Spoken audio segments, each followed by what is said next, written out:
పెద్ద మనిషి ఇతడే, ముద్రగడ పద్మనాభం. ఈ పేరు అందరికీ తెలుసు. గిట్టుబాటు కానిదే ఆయన ఏ పని చేయరు. ముందు నుంచి జగన్మోహన్ రెడ్డితో తెరచాటు స్నేహం సాగిస్తున్న ముద్రగడ పద్మనాభం తాజాగా ఆ తెర తొలగించుకోవడానికి సిద్ధపడ్డారు. కాపు కులాన్ని అడ్డం పెట్టుకుని జగన్మోహన్ రెడ్డికి తాకట్టు పడ్డ ముద్రగడ పద్మనాభం గతంలో తెలుగుదేశం అధికారంలో ఉన్న సమయంలో ఏం చేశాడో అందరికీ తెలిసిందే. చంద్రబాబు నాయుడు పేద కాపు కులస్తులకు రిజర్వేషన్లు కల్పిస్తే దానికి ఎన్నో వంకలు పెట్టిన ముద్రగడ పద్మనాభం తెలుగుదేశం ప్రభుత్వ హయాంలో కాపుల్ని రెచ్చగొట్టాడు. రైలు కూడా తగలబెట్టేలా చేశారు. జగన్ రెడ్డి కాపులకేం చేయకపోయినా ఆయన ఇంటి బయట కాపలా కాస్తున్నాడు. కాపు జాతిని తాకట్టు పెట్టిన ముద్రగడ పద్మనాభం జగన్ సంక్షేమాన్నే కోరుకుంటాడు. జగన్ కు ఏమాత్రం నష్టం వాటిల్లినా తట్టుకోలేడు. జగన్ కు ఎంతో సన్నిహితుడైన కాకినాడ ఎమ్మెల్యే ద్వారంపూడి చంద్రశేఖర్ రెడ్డి కాపు ఉద్యమం చేసే సమయంలో తమకు టిఫిన్లు పెట్టాడని, తమకు లారీలు పంపించాడని ముద్రగడ పద్మనాభం బహిరంగంగా చెప్పేశాడు. కాపు కులాన్ని జగన్ కు తాకట్టు పెట్టిన ముద్రగడ పద్మనాభాన్ని ఇప్పుడు కాపు కులస్తులంతా అసహ్యించుకుంటున్నారు. దాంతో ఎలాగో ముసుగు తొలగిపోయింది కదా అని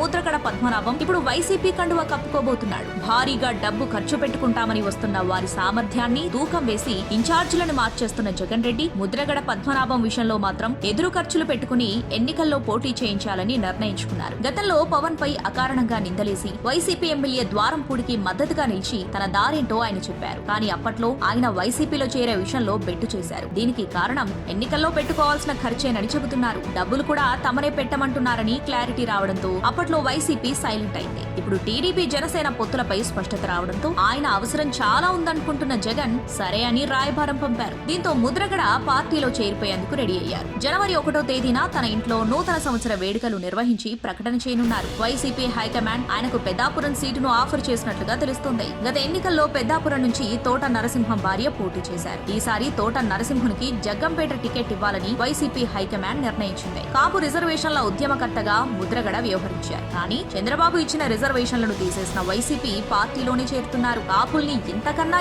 ఎవరు మోసం చేస్తారన్న వాదన వినిపిస్తుంది.